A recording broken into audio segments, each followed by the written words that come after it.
It's obviously quite a sensitive matter and subject, but also a legal requirement. The Correctional Services and Justice Department have to make sure that they give even the guilty a chance to go free, I guess, and reintegrate.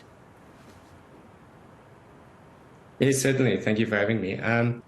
We are governed by a constitution in South Africa, and the constitution confirms that we have a Bill of Rights and that people are entitled to liberty of freedom and movement. Obviously, when you commit a crime and you're convicted of that crime, as Oscar Pistorius has been, then that freedom of yours is limited, and you are accordingly, in his case, incarcerated.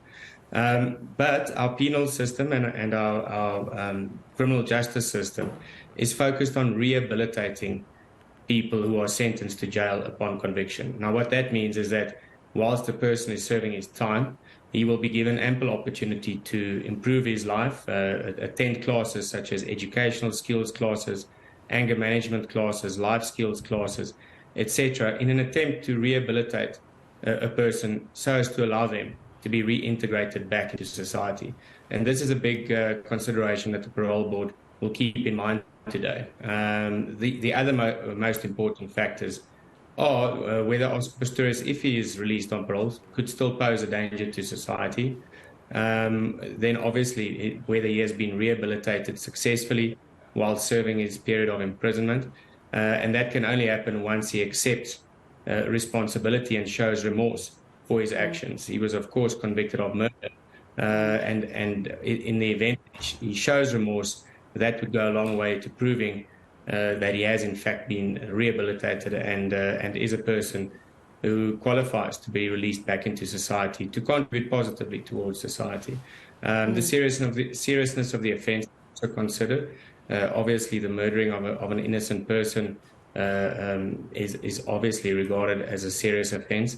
And then the interest of society, more specifically, the interest of the victims of his crime. In this instance, June and Barry Steenkamp, Reva Steenkamp's parents, and what effect this crime had on their lives. It's common, of course, that they were reliant financially upon Reva, and that they were very close-knit family, and that they've suffered severe trauma and heartache and financial prejudice as a result of Oscar Pistorius murdering her.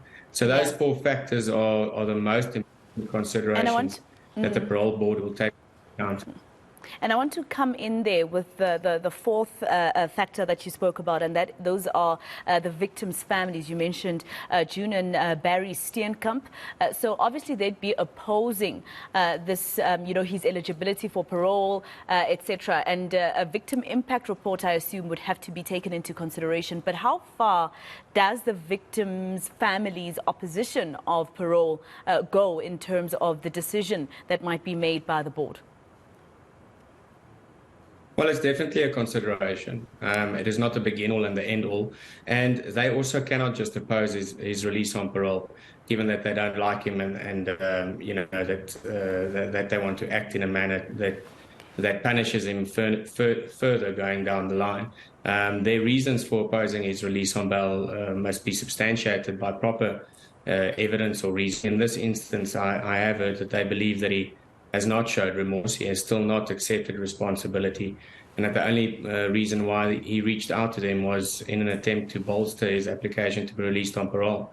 But we'll have to wait and see, when evidence is led during the hearing, whether that is indeed the case. But as a short answer, they cannot just oppose it because they feel like it. They must substantiate their opposition. Now, Ulrich, when it comes to the Parole Board, obviously they don't make the final decision. They make recommendations to the minister, etc., and he essentially would make the decision. But you also talk about the Parole Board considering a lot of factors, including whether or not he has been rehabilitated, right? Would, the family have grounds to stand on if they said that he still hasn't given them the full truth about what happened that morning of Valentine's Day, or the evening before Valentine's Day, that he hasn't given the full story because he still says that he thought she was an intruder, but being found guilty of murder then puts a spanner in the works to his version, doesn't it? Yes, and that's exactly the point I made earlier. You can only be rehabilitated if you accept responsibility and you show remorse. And they are claiming that he still has not done that yet, and accordingly, he's not been rehabilitated and he cannot be released. So it's a very important factor. But just one correction: the decision to release Oscar Pistorius on parole lies purely with the parole board in this instance. In the case of a person who has been sentenced to life imprisonment, that is then at the sole discretion of the minister after the parole board has made recommendations to the minister. But Oscar Pistorius is only sentenced to 15 years, and accordingly, the parole board has the jurisdiction whether to grant or deny him parole. All right. Well, I guess they do have a lot to consider. And, looking at the fact that they have to look at whether or not he'd be reintegrated. This was at some point called the trial of the century in South Africa. Something that they have to consider as well as the parole board is whether or not he'll have the ability to reintegrate into society. And a lot of people in South Africa are still very angry with Oscar Pistorius. Yeah, no, definitely, and not only be reintegrated into society, but also be able to positively contribute towards society. Should he be on parole, there are a number of conditions that can be imposed on him. Remember, he remains under the control of the Department of Correctional Services until his full sentence of 15 years has been served. So he needs to report to the Department of Correctional Services, and he could very well face conditions such as being placed under house arrest, a limitation on his movement, that he needs to be confined to a certain jurisdiction, prohibition on the use of alcohol, a condition that he must take up gainful employment, etc., etc. So those are all conditions that are put in place in an attempt to positively reintegrate and successfully reintegrate a person back into society should they be released on parole.